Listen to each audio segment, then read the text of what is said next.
வணக்கம். நான் உங்கள் ஜெயா. இன்றைக்கி நம்ம இந்த வீடியோவில் ஃபிலிப் சிட்னி எழுதின டிசையர் தோ தவ் மை ஓல்ட் கம்பேனியன் ஆர்ட் இந்த சானட்டுடைய சமரியை பார்க்கலாம் வாங்க. இந்த சானட் வந்து ஃபிலிப் சிட்னி எழுதின ஆஸ்ட்ரோஃபில் அண்ட் ஸ்டெல்லாவில் 72வது சானட்டாக வருது. அந்த ஆஸ்ட்ரோஃபில் அண்ட் ஸ்டெல்லாவில் மொத்தம் 108 சானட்ஸ் இருக்குது. 108 சானட்ஸ்லேயும் அவர் தன்னுடைய நிறைவேறாத காதல் அதை பற்றி தான் எழுதியிருப்பார். அவர் காதலித்தது பெனிலோப் டெவரிக்ஸ்ன்ற ஒரு பெண்மணியை தான். ஆஸ்ட்ரோஃபில் அண்ட் ஸ்டெல்லா அப்படின்றது ஏன் பேர் இருக்குன்னா, ஸ்டெல்லானா நட்சத்திரம், இதில் பெனிலோப்பை தான் அவர் வந்து ஸ்டெல்லாவாக வச்சுருக்காரு. ஆஸ்ட்ரோஃபில்னால் நட்சத்திரத்தை வந்து காதலிக்கிறவங்க இல்லை நட்சத்திரத்தை பார்க்குறவங்க. இதில் வந்து சிட்னி தான் வந்து ஆஸ்ட்ரோஃபில். பார்த்திங்கன்னா சின்ன வயசுலேயே சிட்னிக்கும் பெனிலோப்புக்கும் வந்து திருமணம் பண்ணிடலான்ற ஒரு பேச்சுவார்த்தை நடந்திருந்தது. அப்போ பெனிலோப்புக்கு 14 வயசு தான். ஆனால் பெனிலோப் கொஞ்சம் வளர்ந்த உடனே அவங்க அப்பா வந்து லார்ட் ரிச்ன்றவருக்கு அவங்களுக்கு 1581 வந்து திருமணம் பண்ணி கொடுத்துட்டாரு. அதுக்கப்புறம் பார்த்திங்கன்னா ஒரு 2 வருஷம் சிட்னி வந்து அந்த காதலில் பற்றியே நினச்சி நிறைய சானட்ஸ் எழுதினார். அதாவது 108 சானட்ஸ் எழுதினார். சில சானட்ஸில் வந்து அவங்க திருமணம் பண்ணிக்கிட்ட ரிச்சை பற்றி ரொம்ப பாதிக்கக்கூடிய அளவுக்குலாம் எழுதியிருக்காரு. ஆனால் அவங்க திருமணம் பண்ணிக்கிட்டப்பறம் 2 வருஷம் கழிச்சு சிட்னியும் வந்து ஃப்ரான்சிஸ் வால்சிங்கம்ன்ற ஒரு பெண்மணியை திருமணம் பண்ணிக்கிட்டாரு. அதுக்கப்புறம் அவருக்கு இந்த சானட்ஸ் எழுதுகிற அந்த ஆசை போயிடுச்சு. ஆனால் அந்த 2 வருஷத்தில் அவர் எழுதின 108 சானட்ஸையும் அவர் ஆஸ்ட்ரோஃபில் ஸ்டெல்லா அப்படின்னு சொல்லிட்டு அந்த சானட்ஸ்க்கெலாம் ஒரு தலைப்பு வச்சு அவருடைய மனைவிக்கு அதை டெடிகேட் பண்ணிட்டாரு. இந்த சானட்ஸ் எல்லாம் வந்து அவர் இறந்துட்ட அப்புறம் தான் பப்ளிஷ் ஆச்சு. அதாவது 1590 அப்புறம் தான் பப்ளிஷ் ஆச்சு. இதோடைய ரைம் பேட்டர்ன் வந்து ஏபிபிஏ சிடிசிடிஇஇ. இதில் வந்து அவர் மனசுக்குள்ளே இருக்கக்கூடிய அந்த தடுமாற்றத்தை பற்றி தான் எழுதியிருக்காரு. எந்த தடுமாற்றம்னா டிசையர் அண்ட் பியூர் லவ். டிசையர்னா காமம், பியூர் லவ்னா மேலான காதல். இந்த ரெண்டுத்துக்கும் நடுவில் வந்து அவருக்கு நடக்கக்கூடிய அந்த போராட்டத்தை தான் அவர் எழுதியிருக்காரு. அவர் என்ன சொல்கிறாருன்னா, இந்த காமன்றது வெறும் உடல் அளவில் தான். ஆனால் தூய்மையான காதல்ன்றது தூய்மையானது மனசளவில். அதை வந்து காதலிக்காக மட்டுமே வந்து காதலிக்கிறது தான். இப்போ எனக்கு என்னென்னா, அந்த காமம் எனக்கு வேண்டாம், எனக்கு தூய்மையான காதல் தான் வேணுன்றாரு. என்னுடைய காதலியை நான் வந்து அப்படியே வழிபடணும், அவங்கள ஒரு தேவதையாக நான் வந்து பார்க்கணும் அப்படின்றாரு. இதில் அவர் என்ன சொல்கிறாருன்னா, காமன்றது எனக்கு ஆரம்ப கட்ட காலத்துலேருந்தே எனக்குள்ளே இருக்குது. ஆனால் எனக்கு அந்த மாதிரி உடல் ரீதியான ஒரு இச்சை எனக்கு தேவையே இல்லை. என்னோடய காதலை நான் பெரிய லெவலில் வச்சுருக்கேன். அது தூய்மையான காதல். அந்த தூய்மையான காதலில் வந்து உடல் சம்மந்தப்பட்ட எதுவுமே வரக்கூடாது. இந்த காமன்றது எப்பொழுதுமே என்னோடய காதலோடு ஒட்டிக்கிட்டு எனக்கு ரெண்டுத்துக்கும் நடுவில் வித்தியாசமே பார்க்க முடியாத அளவுக்கு என்னோடய இதயத்தை ரெண்டுமே வந்து நிரப்பி இருக்குது அப்படின்னு சொல்லிட்டு அவர் என்ன சொல்கிறாருன்னா, இந்த காமம் வந்து என் காதலோடு இணையிறது எனக்கு பிடிக்கலை. அதனால் வீனஸ் வந்து டயனாவோடைய ரெக்கையை வச்சு பறக்கணுன்றாரு.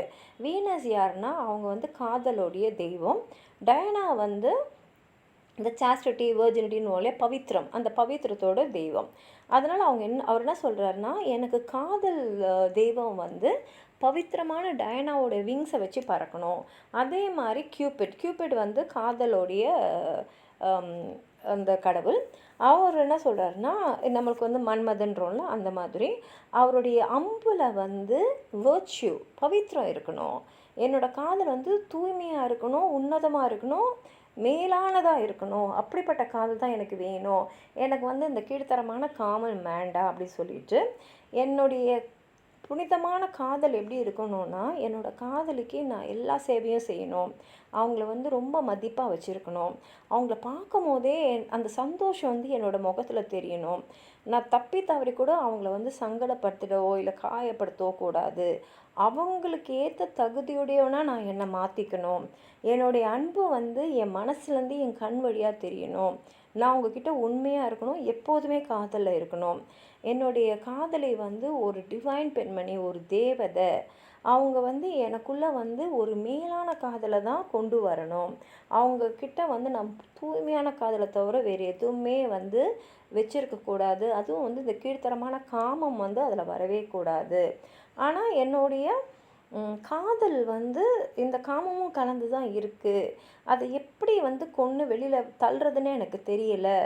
எனக்கு வந்து இந்த காமம் வந்து திரும்பி வருமா, என் கூடயே இருக்குமானா இயற்கையாக வந்து அது இருக்குது, அதுலேருந்து நான் விடுபடணும்னு சொல்லி, ஆனால் விடுபடுவேனான்னு தெரியாது அப்படின்னு சொல்லி தான் அந்த சானட்டை முடிச்சிருக்காரு.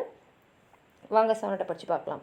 Desire thou my old companion art. அதாவது டிசையர்னால் இங்கே இந்த உடல் ரீதியான காதல், நீ ஆரம்பத்துலேருந்தே என்கிட்ட இருக்க. and oft so clings to my pure love. என்னோட தூய்மையான காதலோடு சேர்ந்தே நீ இருக்க. that I one from the others scarcely can describe.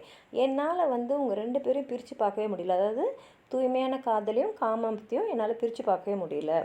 while each doth blow the fire of my heart. ஏன்னா ரெண்டுமே இதயத்தில் வந்து ஒரு நெருப்பு, ஒரு அனல் மாதிரி இருக்கீங்க 2 பேருமே என் மனசில். now from thy fellowship I needs must part. ஆனால் இப்போ எனக்கு நீ வேண்டாம், எனக்கு இந்த காமம் வேண்டாம், நான் அதுலேருந்து பிரியணும்னு நினைக்கிறேன்.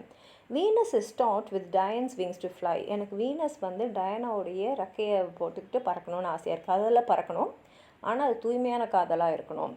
I must no more in thy sweet passions lie. எனக்கு வேண்டாம், நீ வந்து எனக்கு நிறைய சந்தோஷத்தை தர ஸ்வீட் பேஷன்ஸ், ஆனால் எனக்கு அது வேண்டாம். virtuous gold now must head my cupid's dart. அதாவது பவித்ரம் தான் கியூபிட் வந்து அந்த காதல் அம்பை ஏறக்கூடிய அந்த கடவுள், அந்த அம்பில் வந்து பவித்ரம் மட்டுமே இருக்கணும்.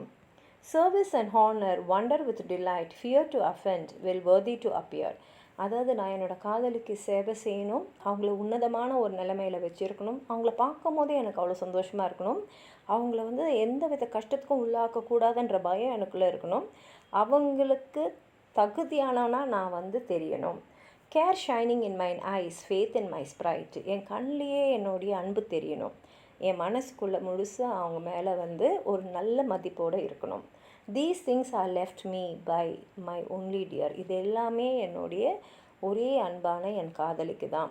but thou desire because thou wouldst have all now banished art.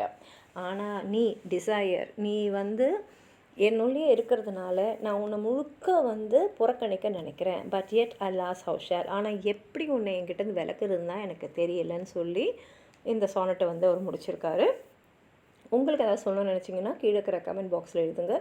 இந்த வீடியோவை ஹைப் பண்ணுங்கள், அப்போ தான் நிறைய பேர் இந்த வீடியோவை பார்ப்பாங்க. இந்த வீடியோவை லைக் பண்ணுங்கள், உங்கள் ஃப்ரெண்ட்ஸோடு ஷேர் பண்ணுங்கள். சப்ஸ்கிரைப் பண்ணாதவங்களாம் ப்ளீஸ் சப்ஸ்கிரைப் பண்ணி சப்போர்ட் பண்ணுங்கள். நன்றி.